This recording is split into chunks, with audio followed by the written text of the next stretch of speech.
President Trump waking up at the White House this morning for the first time since Friday after leaving Walter Reed Medical Center last night. When he got back to the White House, he made a great big show of taking off his mask and posing for pictures on the balcony. Then, despite being infected with coronavirus himself, the president sent a defiant and potentially dangerous message to the American people. That COVID, it's no big deal. I learned so much about coronavirus. And one thing that's for certain, don't let it dominate you. Don't be afraid of it.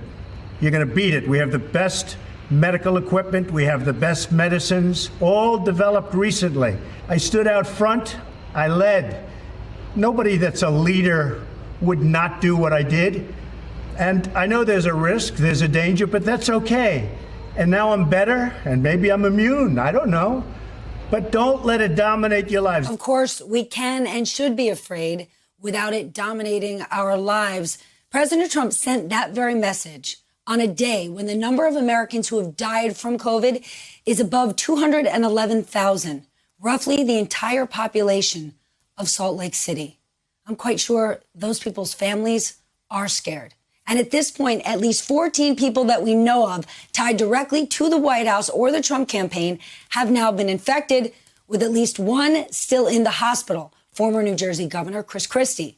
And remember, the president's own Dr. Sean Connolly has said the president is not yet out of the woods, and he won't be for at least a week.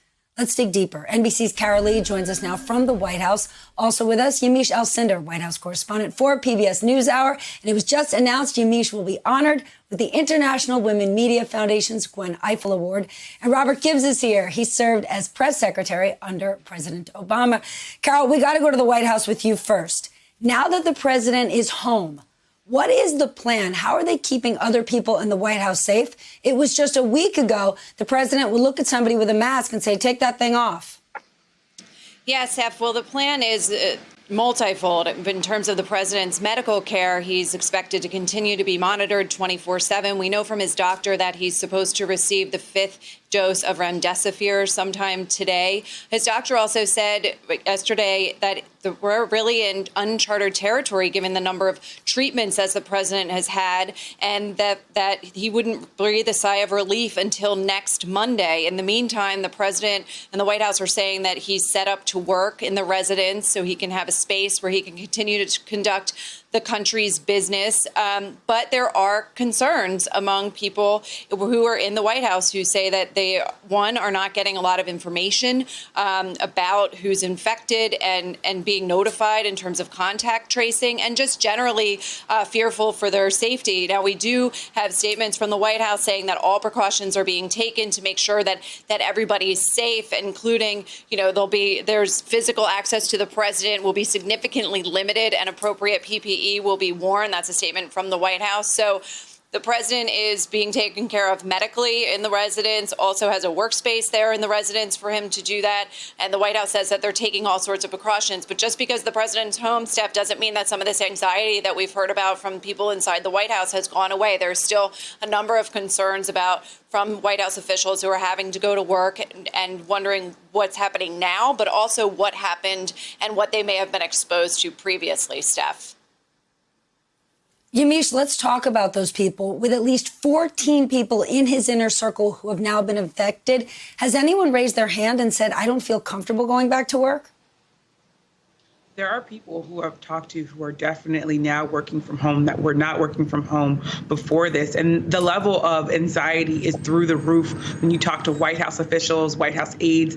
I think the thing that we have to explain to people is, of course, there are essential workers that the president sees as critical to being around him, Chief of Staff Mark Meadows being one of them. But there are a host of other junior members, thinking about the deputies of the White House press secretary, who are really just doing what their bosses do, which is if your boss doesn't wear a mask, you don't feel comfortable wearing a mask, so then you got exposed. So there's this real feeling in the White House that there was a culture that exposed people and put people at risk. And now people are lining up to get tested, lining up to figure out what to do next. And there are people who are very worried that this contact tracing the White House says it's doing, that if they're not actually doing it in a thorough way. And the fact that there are not a lot of people who have been at these events who say, I have not been contacted. I think of Chris Christie, who said he learned about all of this on TV, in news reports, even though he was in the president's vicinity in the debate prep, and now, of course, is hospitalized with the coronavirus. And then add to that the president saying that people shouldn't be afraid, shouldn't let the COVID-19 dominate their life, when in fact he, of course, had access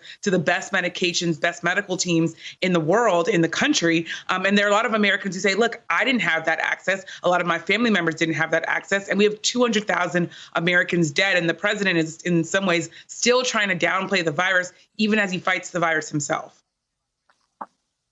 Robert, if the president's goal last night when he was up there waving on the balcony was to be a symbol of strength, did he miss the mark? Was it not an opportunity to say, America, I've experienced this. I am now with you. I've learned from it. Let me protect you.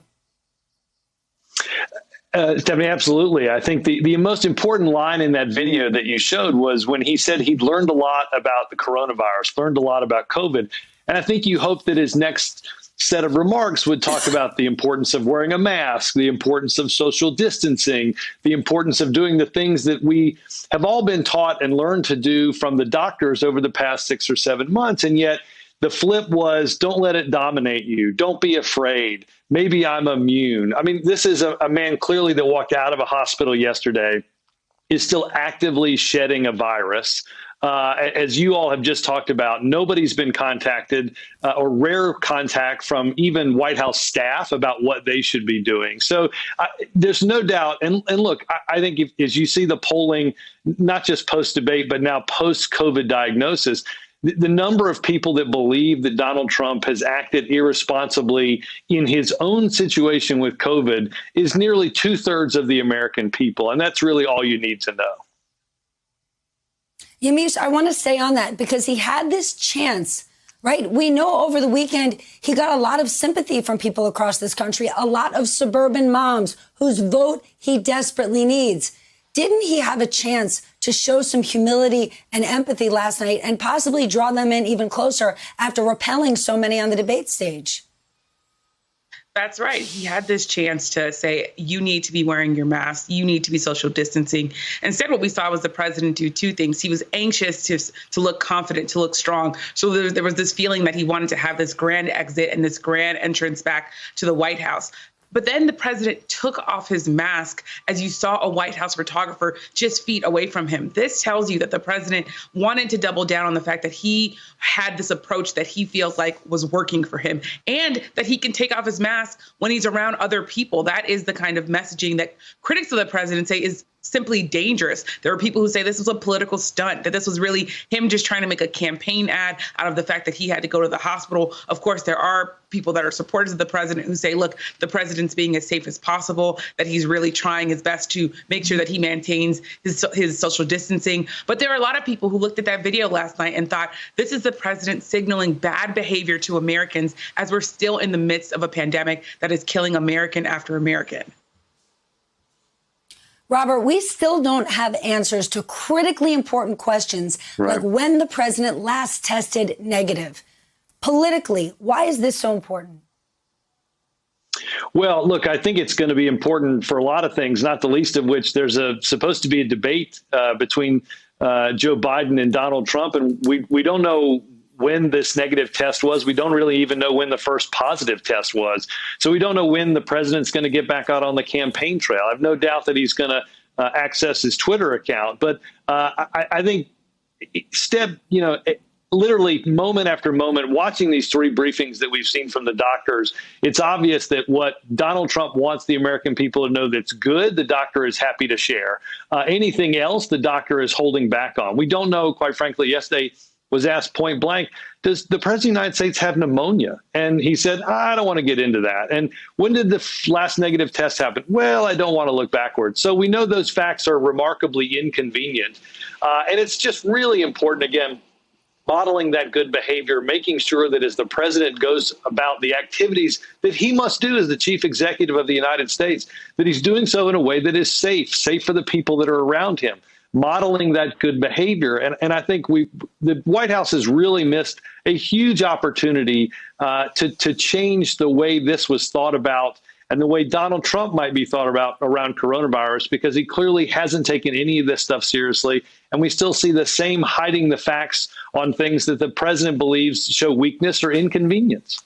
Hey there, I'm Chris Hayes from MSNBC. Thanks for watching MSNBC on YouTube. If you want to keep up to date with the videos we're putting out, you can click subscribe just below me or click over on this list to see lots of other great videos.